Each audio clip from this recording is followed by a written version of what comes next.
Alors revenons à la deuxième partie du chapitre caractéristiques de quelques dipôles passifs. La dernière fois, j'ai oublié de vous dire que la diode, elle est le résultat d'une jonction PN, c'est-à-dire un contact entre deux semi-conducteurs, l'un dopé P et l'autre dopé N. C'est-à-dire lorsqu'on produit deux types de dopage, deux types de semi-conducteurs dopés, le premier dopé de type N, c'est-à-dire dopé de telle sorte qu'il devient un conducteur mais avec les électrons, l'autre dopé P, de type P, de telle sorte qu'il devient conducteur avec les trous, avec des charges positives sous forme de trous. Ça, on ne va pas trop parler de ces notions-là, car elles sont hors programme.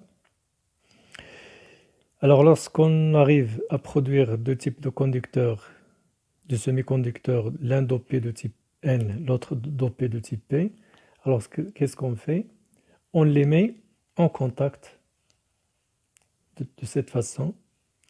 Lorsqu'on met en contact deux semi-conducteurs, l'un dopé de type P, l'autre dopé de type N, alors on forme ce qu'on appelle une diode. Donc la diode, c'est la jonction, c'est-à-dire le contact entre deux semi-conducteurs, l'un dopé de type P, l'autre dopé de type N.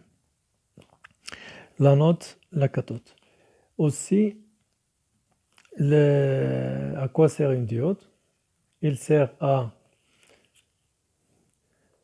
faire passer le courant dans un sens, de l'anode vers la cathode, et le bloquer dans l'autre sens, c'est-à-dire de la cathode vers l'anode. Donc il laisse passer le courant dans un sens, de l'anode vers la cathode, et il le bloque dans l'autre sens, c'est-à-dire de la cathode vers l'anode. Aussi, il sert à transformer une tension sinusoïdale variable en une tension continue. Ça, c'est aussi hors programme, donc vous le verrez après. Donc on passe par la suite à la deuxième partie du chapitre. La thermistance. Alors la thermistance, son symbole, il est le suivant. C'est un dipôle passif dont la résistance dépend de la température. Donc la thermistance, c'est un dipôle passif, sauf que ce dipôle voit sa résistance diminuer ou augmenter selon la température où il se trouve. Il existe deux types de thermistance. La thermistance CNT, ou bien CTN. CTN, c'est la thermistance dont la résistance diminue avec la température. Coefficient de température négatif, c'est-à-dire sa résistance diminue avec la température. La thermistance CTP, c'est la thermistance dont la résistance augmente avec la température. Donc il y a deux types de thermistance. Coefficient de température positif. Voyons la forme de la caractéristique pour une température donnée. Donc on va fixer la température de la thermistance et on va faire varier la tension entre ces bornes et mesurer l'intensité qu'elle traverse. Après, on trace la caractéristique et on fonctionne. Elle a la forme d'une droite qui passe par l'origine du repère. Ce domaine-là correspond au passage du courant de A vers B, convention récepteur, donc U positif. Cette région-là correspond au passage du courant de B vers A, convention inverse de la convention récepteur, donc U négatif. Donc, la thermistance est un dipôle, et quoi? C'est un dipôle passif. Pourquoi? Parce que sa caractéristique passe par l'origine du repère. Lorsque l'intensité de courant est nulle, alors la tension entre les bornes de la thermistance est nulle. Donc c'est un dipôle passif qui ne produit pas la tension à lui-même. c'est-à-dire il ne produit pas de l'énergie électrique. Sa thermistance est un dipôle symétrique. Pourquoi? Parce que son comportement ne change pas lorsqu'on inverse le courant, le sens du courant qui le traverse. Donc, la caractéristique, c'est une droite dans le domaine où le courant passe de A vers B. C'est aussi une droite dans le domaine où le courant passe de B vers A. Donc, même si on change le sens du courant qui traverse la thermistance, son comportement reste le même. On dit que c'est un dipôle symétrique. Alors que la diode n'est pas un dipôle symétrique parce qu'on a vu que la diode, il change de comportement lorsqu'on inverse le sens du courant qui la traverse. Sa résistance dépend de la température. Donc la thermistance voit sa résistance diminuer lorsqu'on modifie sa température. Quel est le rôle des thermistances dans l'électronique, dans l'électricité et tout ça?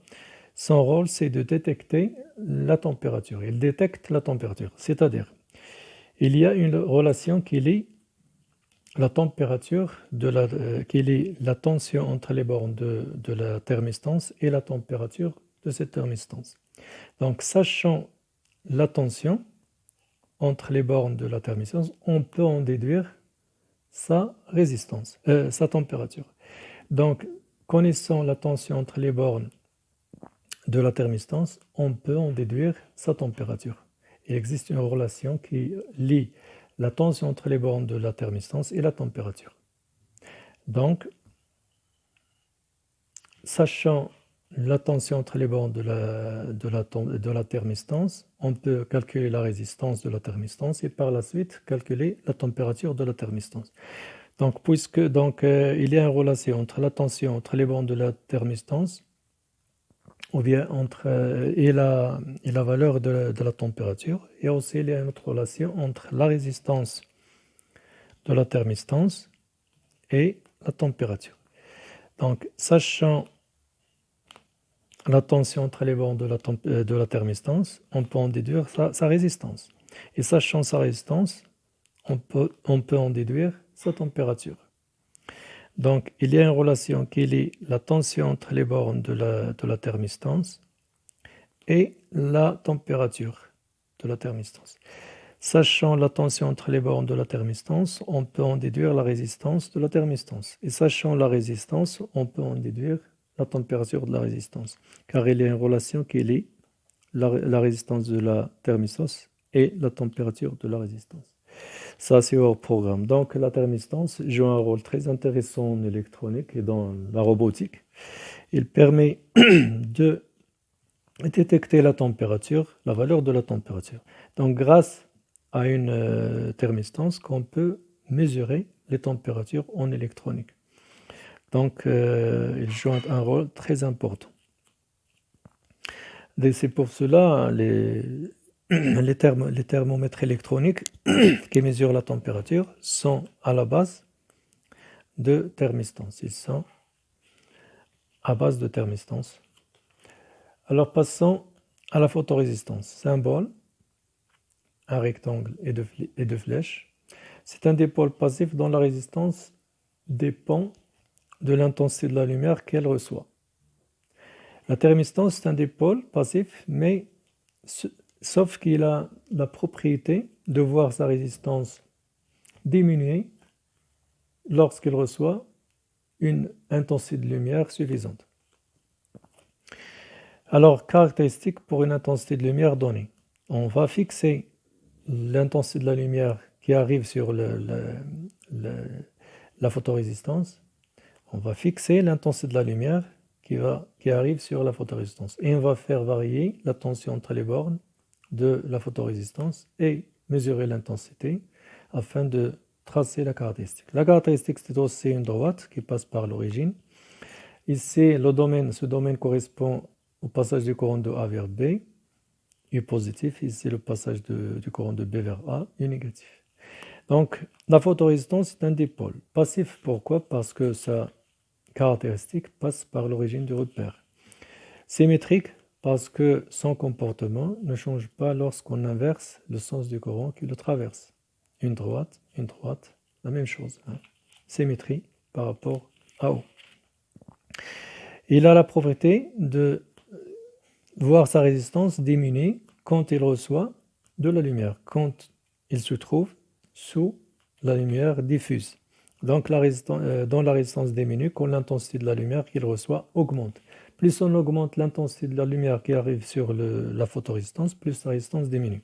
Pratiquement parlant, dans l'obscurité, sa résistance voisine les méga-ohms. Donc dans l'obscurité, sa résistance elle est de quelques méga-ohms. 1, 2. À la lumière, sous la lumière diffuse, sa résistance est de quelques kilo-ohms. 10, 20, etc. À quoi sert la photorésistance? La photorésistance sert à détecter la lumière. C'est-à-dire que c'est grâce à la photorésistance qu'on peut mesurer l'intensité de la lumière sous laquelle elle se trouve.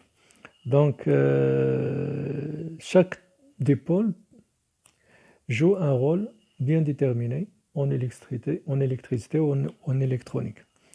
La photorésistance permet de détecter l'intensité de la lumière, c'est-à-dire mesurer l'intensité de la lumière.